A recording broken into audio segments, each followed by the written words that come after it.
L'île Maurice ce n'est pas un petit pays, c'est un géant. Avoir 2 millions de kilomètres carrés de territoire, c'est plus vaste que le Niger, que le Tchad, que l'Éthiopie, que l'Algérie.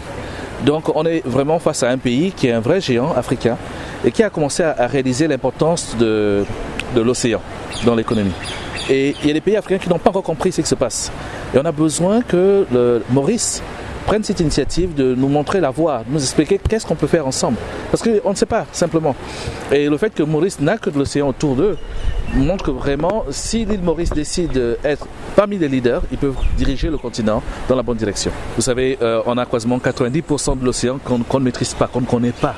On ne connaît pas l'océan.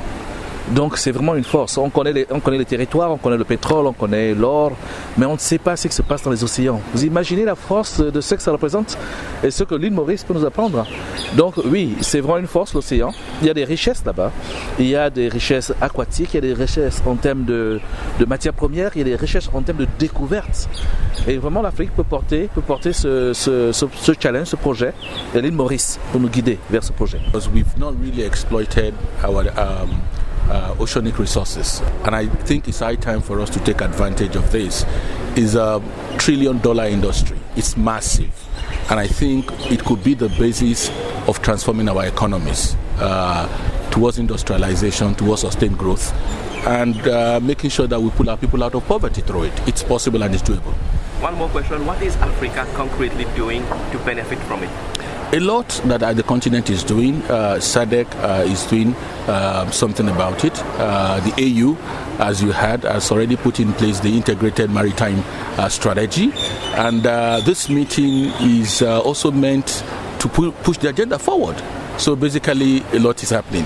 Ça ne servira à rien si en 5 ans, nous pillons la mer nous-mêmes et qu'après 5 ans, il n'y a plus d'héritage à laisser. L'approche holistique implique, premièrement, que nous respections ce qu'on appelle le SDG 14 des Nations Unies, qui implique l'utilisation durable des ressources de la mer. Et donc, nous aurons des gros investissements à faire en matière de protection de l'écosystème. Le troisième élément, c'est qu'il y a des problèmes d'insécurité.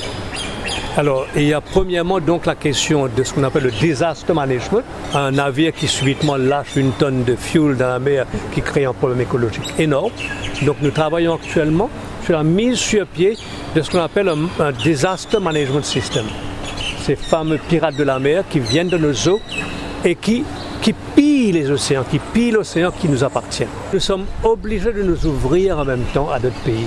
Est-ce que nous voulons continuer à voir les 10 millions de kilomètres carrés de mer pillés, ou bien est-ce que on se dit mettons de l'ordre dedans pour qu'il n'y ait plus d'abus, pour qu'il n'y ait plus de pirates de la mer. Et pour le faire, nous pensons au gouvernement qu'il faut maintenant envisager qu'il vaut mieux avoir des accords de pêche, qui soient soutenus évidemment, qui nous permettent de contrôler la pêche.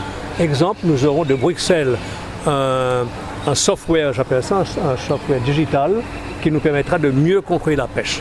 Nous avons aussi à Madagascar le centre de fusion d'informations maritimes, nous avons aux Seychelles le centre d'opération.